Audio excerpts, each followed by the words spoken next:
झारखंड विधानसभा में तमाम दावों के बाद भी कमल मुरझा गया।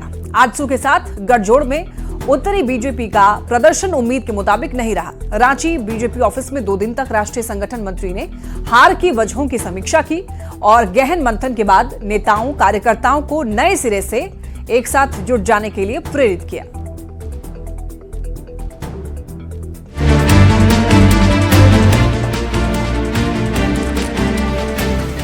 झारखंड चुनाव में बीजेपी को उम्मीदों के मुताबिक सीटें नहीं मिल सकी। झारखंड में कमल क्यों मुरझाया? बड़े बड़े नेताओं की रैली, धुआंधार चुनाव प्रचार और सघन जनसंपर्क के बाद भी नतीजे क्यों विपरीत आए? इस पर मंथन के लिए बीजेपी के तमाम नेता जुटे। रांची बीजेपी ऑफिस में 2 दिन तक हुई मंथन में हार की वजहों की समीक्षा की गई। राष्ट्रीय संगठन मंत्री बीएल संतोष ने प्रदेश नेतृत्व से लेकर निचले स्तर तक के नेताओं के साथ चुनाव में हारे उम्मीदवारों से भी चर्चा की। साथ ही आगे की रणनीति बनाने पर भी गहन मंथन हुआ। भारतीय जनता पार्टी एकजुट होकर के चुनाव में उतरी।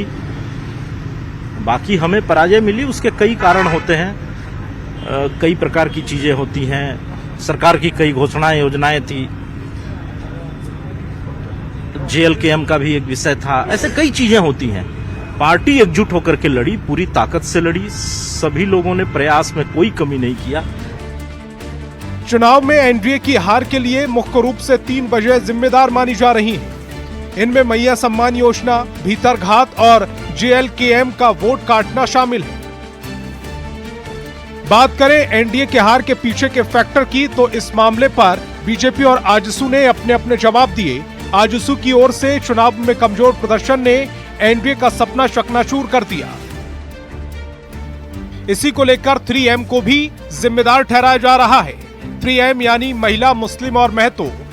इसी के साथ भीतरघात और JLKM की ओर से कुर्मी समाज के वोट पर चलाई गई कैची का असर रहा। चुनाव में बीजेपी कहां, क्यों और कैसे चूक गई, संगठन की कहां कमी रह गई, सरकार की योजनाओं का कितना प्रभाव पड़ा, सभी बिंदुओं पर चर्चा हो रही है।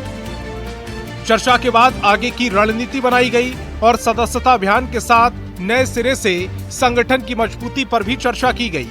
अब देखना होगा कि 24 की हार को भूलकर बीजेपी प्रभावी विपक्ष की भूमिका निभाते हुए कार्यकर्ताओं को कैसे मोटिवेट करती है, ताकि आगे की राह आसान हो सके। न्यूज़ 18 के लिए रांची से अविनाश कुमार की रिपोर्ट।